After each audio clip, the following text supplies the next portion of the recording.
Welcome to Pratap classes. दोस्तों, Pratap classes के YouTube channel पर आपका स्वागत है। आज है 14 मई 2026 और 14 मई 2026 के जितने भी इंडिया और वर्ल्ड के जो करंट अफेयर्स के क्वेश्चन बनते हैं, आज उनका अपने डिस्कशन करेंगे। पूरा वीडियो ध्यान से देखना और लास्ट में आपसे क्वेश्चन पूछूंगा जिनके जवाब आपको कमेंट बॉक्स में देना होगा।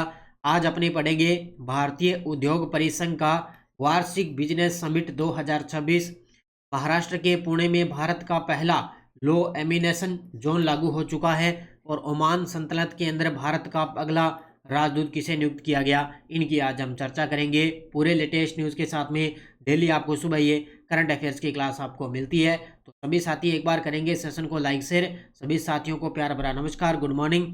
तो सबसे पहले हमने कल 13 मई को क्या पढ़ा था, उन क्वेश्चनों को एक बार करेंगे रिवीजन। हमने पढ़ा 10 मई 2026 को पोर्ट ऑफ स्पेन में स्थायी जयपुर फूड केंद्र का उद्घाटन किसके द्वारा किया गया, तो हमारे विदेश मंत्री एस जयशंकर और त्रिनिदाद ओटोबेगो की प्रधानमंत्री कमला प्रसाद बिसेसर द्वारा किया गया। केंद्र सरकार द्वारा घोषित राष्ट्रीय पंचायत पुरस्कार 2025 में सबसे अधिक पुरस्कार किस राज्य की पंचायत को मिले, कर्नाटक को। 12 मई 2026 को हिम्मत बिस्वा शर्मा ने लगातार दूसरी बार किस राज्य के मुख्यमंत्री के रूप में शपथ ली, तो ये बने हैं असम राज्य के।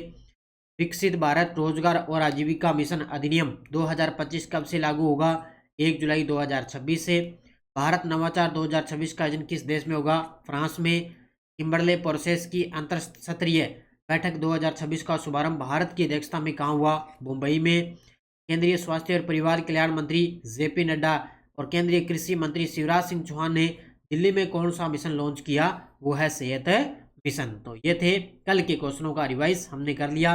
ये राष्ट्रीय अंतर्राष्ट्रीय अपनी करंट अफेयर्स की टेस्ट सीरीज है। इसमें daily test, weekly test, monthly test आपको मिलता है और साथ में आपको मिलती है मंथली पीडीएफ जिसका प्रिंट निकाल के अच्छे तरीके से अध्ययन कर सकते हो। इसमें आपको 31 दिसंबर 2026 तक यानी कि पूरे एक साल का करंट आपको इसके अंदर मिलेगा। तो जरूर आप ये ज्वाइन करें प्रताप क्लासेस का एप्लीकेशन डाउनलोड करके। अब करें स्टार्ट आज की क्लास। सभी साथी एक बार करेंगे सेशन को लाइक शेयर।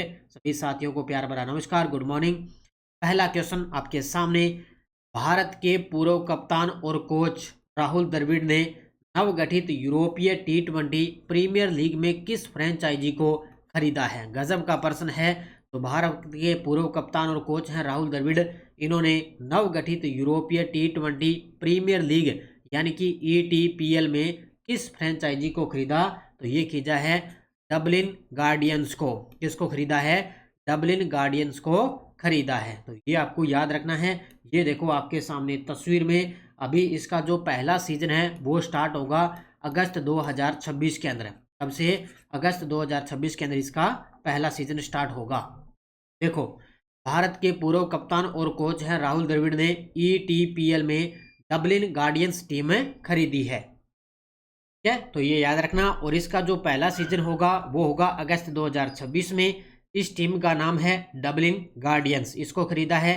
और वर्तमान में इसके जो संभावित कप्तान हैं वो रहेंगे रविचंद्र अश्विन। अभी तक पूरा क्लियर नहीं है भी कौन कप्तान होंगे, लेकिन संभावित ये माना जा रहा है कि रविचंद्र अश्विन इसके अंदर कप्तान रहेंगे। तो ये यूरोपीय T20 प्रीमियर लीग है जिसको किस फ्रेंचाइजी को खरीद लिया इन्होंने, तो डबलिन गार्डियंस को खरीदा है। किसने, भारत के पूर्व कप्तान राहुल द्रविड़ ने। ठीक है, अगला 13 मई 2026 को भारत सरकार ने अंतर्राष्ट्रीय समुद्री मार्गों पर जहाजों को बीमा सुरक्षा प्रदान करने के लिए कौन सा बीमा पुल शुरू किया है। गजब का प्रश्न है। ये देखो आपके सामने, भारत सरकार ने अंतर्राष्ट्रीय समुद्री मार्गों पर जहाज को बीमा सुरक्षा प्रदान करने के लिए कौन सा बीमा पुल शुरू किया, वो है भारत समुद्री बीमा पुल। कौन सा, भारत समुद्री बीमा पुल शुरू किया। तो नाम से पता चल रहा है भी समुद्री मार्गों पर अगर जहाजों की बीमा सुरक्षा प्रदान करेंगे तो उसके लिए हमने समुद्री बीमा पुल शुरू किया जाएगा। शॉर्टकट में भी नाम आ सकता है। तो 13 मई 2026 को भारत सरकार ने भारत समुद्री बीमा पुल शुरू कर दिया। इसका उद्देश्य उच्च जोखिम वाले समुद्री क्षेत्रों में भारतीय जहाजों को युद्ध जोखिम बीमा कवर कर देना। यह योजना विशेष रूप से पश्चिम एशिया संकट के बीच शुरू की जा चुकी है। यानी कि आपको बताएं विशेष रूप से जो पश्चिम एशिया है संकट के बीच में ये स्टार्ट की गई है। इसमें कुल फंड होगा लगभग 1.5 बिलियन अमेरिकी डॉलर रहेगा और लगभग 1.4 बिलियन डॉलर है वो सरकारी गारंटी के अंदर ये शामिल होगा। उसके लिए क्या है, इसमें भारत समुद्री बीमा पुल शुरू कर दिया। इसमें क्या होगा, जो जोखिम वाले जो समुद्री क्षेत्र है वहां पे भारतीय जहाजों को युद्ध जोखिम बीमा कवर है देना है। यानी कि लगभग हर विशेष क्षेत्र में बीमा कवर होता है, तो उसी के अकॉर्डिंग इनको भी अब भारतीय जहाजों को युद्ध जोखिम बीमा कवर है मिलेगा। ठीक है। अगला, भारतीय उद्योग परिसंघ CII का वार्षिक बिजनेस समिट 2026 हाल ही में कहाँ आयोजित किया गया है। ये देखो आपके सामने तस्वीर में भारतीय उद्योग परिसंघ का वार्षिक बिजनेस समिट 2026 हुआ है। कहाँ पे, अभी ताज़ा हुआ है नई दिल्ली के अंदर 11 और 12 मई 2026 को। बस तारीख याद रखना और इसकी स्थान है याद रखना। इसके अलावा इसका मुख्य रूप से विषय, तो 11 से 12 मई 2026 नई दिल्ली में सम्मेलन हुआ। इसका विषय भारत के लिए विजन एट द रेट 100, भविष्य की वैश्विक अर्थव्यवस्था, उद्योग और समाज। यानी कि अगर कोई भी सम्मेलन वगैरह हो गया ना, तो उस सम्मेलन का नाम, उसका संस्करण, उसका स्थान और उसकी तारीख और उसका विषय, बस ये 3 से 4 चीजें आपको याद रखनी महत्वपूर्ण है। ये याद रखना, इसका विषय भारत के लिए विजन एट द रेट 100, भविष्य की वैश्विक अर्थव्यवस्थाएं, उद्योग और समाज। ये कहाँ पे हुआ, नई दिल्ली में। महाराष्ट्र के पुणे में भारत का पहला लो एमिशन जोन लागू किया जा रहा है। इसका मुख्य उद्देश्य क्या है। गजब का प्रश्न है, क्योंकि जब जब भारत के अंदर कोई भी पहला हो चुका है, पहली चीज है, उसको अच्छे तरीके से याद रखना है। तो महाराष्ट्र के पुणे में भारत का पहला लो एमिशन जोन लागू किया जा रहा है, जिसका उद्देश्य क्या है, वाहनों से होने वाले वायु प्रदूषण को कम करना। कहाँ पे, महाराष्ट्र के पुणे के अंदर जो वाहनों से प्रदूषण हो रहा है, वायु प्रदूषण, उसको कम करने के लिए ये पुणे के अंदर भारत का पहला लो एमिशन जोन लागू किया जा रहा है। ठीक है, बस ये उद्देश्य ही आपको याद रखना है इसको। अब इसमें देखो उद्देश्य बता ही दिया।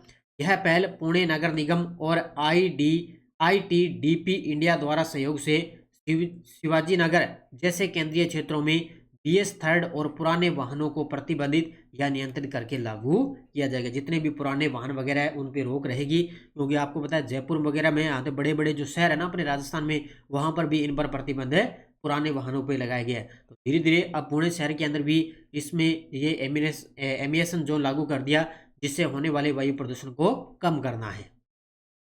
नेक्स्ट देखो,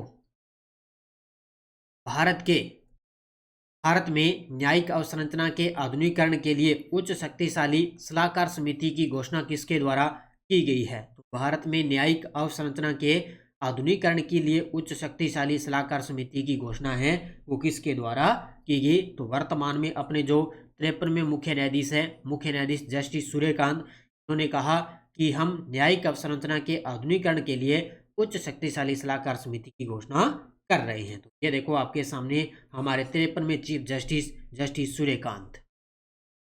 सूर्यकांत ने भारत भर में अदालती अवसंरचना के आधुनिकीकरण के लिए एक उच्च शक्तिशाली न्यायिक अवसंरचना सलाहकार समिति की घोषणा की। इसमें उच्चाधिकार समिति का गठन भी किया गया। इनमें समिति न्यायालयों के बुनियादी ढांचे को उन्नत करने के लिए एक राष्ट्रीय रोड मैप तैयार करेगी। तो उनके क्या बुनियादी ढांचों को उन्नत करने के लिए एक राष्ट्रीय रोड मैप तैयार होगा। इसमें न्यायाधीशों के नेतृत्व में न्यायमूर्ति अरविंद कुमार की अध्यक्षता में गठित इस समिति में न्यायमूर्ति देबांगशु बसाक, न्यायमूर्ति अश्विनी कुमार मिश्रा और न्यायमूर्ति सोमशेखर सुंदरेशन शामिल रहेंगे। ये महत्वपूर्ण कर लेना, किसकी अध्यक्षता में, अरविंद कुमार की अध्यक्षता में ये जो है सलाहकार जो समिति है वो गठित की गई। तो इसकी घोषणा की थी हमारे 53वें मुख्य न्यायाधीश जस्टिस सूर्यकांत ने, किसकी अध्यक्षता में, डॉक्टर ये न्यायमूर्ति अरविंद कुमार की अध्यक्षता में। केंद्रीय शिक्षा मंत्री धर्मेंद्र प्रधान ने 10 मई 2026 को उड़ीसा के संबलपुर जिले के नकदीउल ब्लॉक में क्या किया है। ये देखो आपके सामने में, तो यहाँ पे इन्होंने भीम मंडली इको हेरिटेज साइट का उद्घाटन और इसकी आधारशिला रखी है। हमारे केंद्रीय शिक्षा मंत्री धर्मेंद्र प्रधान, इन्होंने 10 मई को उड़ीसा के संबलपुर में भीम मंडली इको हेरिटेज साइट का उद्घाटन और इसकी आधारशिला रखी है। तो ये देखो आपके सामने भीम मंडली इको हेरिटेज साइट का उद्घाटन करते हुए हमारे शिक्षा मंत्री धर्मेंद्र प्रधान जी। ये फिलहाल आपको इतना याद ही रखना है, ये उड़ीसा के संबलपुर जिले में 8.3 करोड़ से अधिक की लागत वाली भीम मंडली इको हेरिटेज साइट का उद्घाटन किया। यह परियोजना प्रागैतिहासिक गुफा चित्रों के संरक्षण और पर्यटन बढ़ावा देने के लिए स्टार्ट की गई। ठीक है, बस ये आपको याद रखना है, उड़ीसा राज्य। अब देखो आपके सामने वन लाइनर करंट। तो पहला है, टाटा केमिकल्स के प्रबंध निदेशक और CEO आर मुकुंदन ने 12 मई 2026 को भारतीय उद्योग परिसंघ के अध्यक्ष के रूप में पदभार ग्रहण कर लिया है। विदेश मंत्रालय ने 1995 बैच के भारतीय विदेश सेवा अधिकारी प्रशांत पीसे को ओमान सल्तनत में भारत का अगला राजदूत नियुक्त किया है। तो ये इतना याद रखना भी, प्रशांत पीसे है, उनको ओमान के अंदर भारत का अगला राजदूत नियुक्त किया गया। केविन वॉर्स को अमेरिकी सेनेट ने 51 से 45 मतों से federal reserve board of governors में 14 साल के कार्यकाल के लिए नियुक्ति करने की घोषणा कर दी है। केविन वॉर्स है, उनको क्या अमेरिकी सेनेट के अंदर federal reserve board of governors में 14 साल के कार्यकाल की नियुक्त करने की घोषणा कर दी। और केरल भारत का पहला पूरी तरह से डिजिटल बैंकिंग अपनाने वाला पहला राज्य बन चुका है। ये चारों के चारों वन लाइनर अच्छे तरीके से पढ़ लेना, क्योंकि वन लाइनर मैं आपको डेली करवा रहा हूँ। यहाँ पे अच्छे तरीके से यहाँ से एक आधा प्रश्न भी छप सकता है। ये आज की क्लास में बड़े गजब के प्रश्न है, इनको अच्छे तरीके से याद कर लेना। और ये टेलीग्राम ग्रुप है, कोई सूचना, कोई लिंक, कोई नोटिफिकेशन, सब आपको टेलीग्राम पे सूचना मिलती है। पिछले वीडियो का क्वेश्चन, भारत सरकार ने किसे चीफ ऑफ डिफेंस स्टाफ नियुक्त किया है? तो लेफ्टिनेंट जनरल NS राजा सुब्रमण्य, क्योंकि अनिल चौहान जी का कार्यकाल 30 मई को समाप्त हो रहा है, तो ये अब देश के तीसरे CDS के रूप में ये स्थान है नियुक्ति लेंगे। 5वीं ब्रिक्स सर्वोच्च लेखा परीक्षा संस्था के नेताओं की शिखर बैठक 7 से 8 मई 2026 को कहाँ हुई? दिल्ली, मुंबई, बेंगलुरु, चेन्नई। इसका जवाब आपको कमेंट बॉक्स में देना है।